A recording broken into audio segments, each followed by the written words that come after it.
High বন্ধুরা, কেমন আছেন? ভালো আছেন? আজকে আমি যে বিষয়টা নিয়ে ভিডিও করব সেটা হচ্ছে ইন্ডোস্কোপি। পেটের রোগী হলে, গ্যাস্ট্রিক বা আইবিডি এই ধরনের কোনো রোগ হলে যে টেস্টগুলো করা হয় সেটা হচ্ছে কোলোনোস্কোপি আর ইন্ডোস্কোপি। Sorry, endoscopy. তো আজকে আমি আগের ভিডিওটা করেছি কোলোনোস্কোপি, যেটা মলদ্বার দিয়ে করা।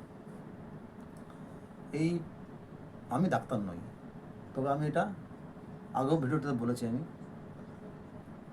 এই টেস্টটা আমি করিয়েছি 5 বার। আমি জানি এই টেস্টটা কীভাবে, কতটা কষ্টদায়ক এবং তার বিষয়বস্তুটা আর কি। শুনতে শোনা যায় যে খুব কষ্ট কোলোনোস্কোপিতে, সেই তুলনায় অতটা কষ্ট নয়। তো ইন্ডোস্কোপির থেকে, কোলোনোস্কোপির থেকে ইন্ডোস্কোপিটা একটু কষ্ট হয়, সামান্য একটু কষ্ট হয়, যেহেতু এটার মুখ দিয়ে করা হয়। এই জন্য এটা একটু কষ্টকর ব্যাপার। তবে আমি কোলোনোস্কোপির যে ব্যাপারটা বলেছি আমি, যে আমাকে মাংস কেটে নিয়েছিল বায়োপসি করার জন্য, কিন্তু ইন্ডোস্কোপিতে সেটা আমার মাংস কেটে নেয়নি। নেয় কিনা সেটা আমি জানিও না, যেহেতু আমার ক্ষেত্রে নেয়নি। তা কোলোনোস্কোপি ব্যাপারটা তো আমি আগের ভিডিওতে বলেছি। এবার ইন্ডোস্কোপি যে ব্যাপারটা, সেটা কীভাবে করা হয় আর কি। ঠিক কোলোনোস্কোপি যেরকম পাইপ থাকে, এটাও ঠিক একই ধরনের পাইপ থাকে। এই পাইপটা ঠিক মুখ দিয়ে দেয়, তার মধ্যে আবার কেচি আছে, লাইট আছে, ক্যামেরা আছে, এবং হাওয়া দেওয়ার জন্য, পরিষ্কার করে রাখার জন্য, পরিষ্কার করার জন্য হাওয়া দেওয়ার জন্য সেটাও থাকে। এই হচ্ছে মেশিনের ফাংশন আর কি। তা প্রথমে যে ভিডিওটা যে যেভাবে করা হয় আর কি, এটা কোনো খাওয়া জিনিস দেয় না, মুখে একটা স্প্রে দিয়ে দেয়। করার আগে ঠিক 5 মিনিট কি 7 মিনিট আগে, বা 2 মিনিট আগে, 2 মিনিট না, 4-5 মিনিট আগে আপনাকে একটা স্প্রে দিয়ে দেবে। যে ইনহেলার হয় না, অ্যালার্জির জন্য যেটা নেয়, সে ওরকম একটা স্প্রে মুখে দিয়ে দেয়। চাপ দিলে গ্যাস বেরিয়ে যায়, মুখে চলে যায়। মুখে চলে গেলে গায়ে ঠিক 2-3 মিনিট মধ্যেই এই পুরো মুখটা না অবশ মতো হয়ে যায়। এবার আপনাকে ওখানে মানে হাত দিয়ে বুঝতে পারেন যে আপনি কিছু বুঝতে পারছেন না মুখটা, তখন ওকে ওই পাইপটা, এই টাইপের পাইপ, মোটা, তার মধ্যে বললাম কেচি থাকে, লাইট থাকে, ক্যামেরা থাকে, চিমটি থাকে, হাওয়া দেওয়ার জিনিস হলো এই হাওয়া দেওয়ার জন্য একটা থাকে। এই হচ্ছে মেশিনের ফাংশন। তো ওই পাইপটা ঢুকিয়ে দেবে এবং লাইট দিয়ে চালিয়ে দেবে। আপনি স্ক্রিন দেখতে পাবেন, পুরো ভিতরে চলে আসে, কিন্তু স্ক্রিন দেখা যায় না। কারণটা কি, তখন দেখা যায় একটু একটু কষ্ট হয়। তো যেহেতু মুখের মধ্যে আঙুল দিলে যেরকম কষ্ট হয়, ওরকমই কষ্ট হয়। আর পাইপগুলো ঢুকছে ভিতরে, সরি।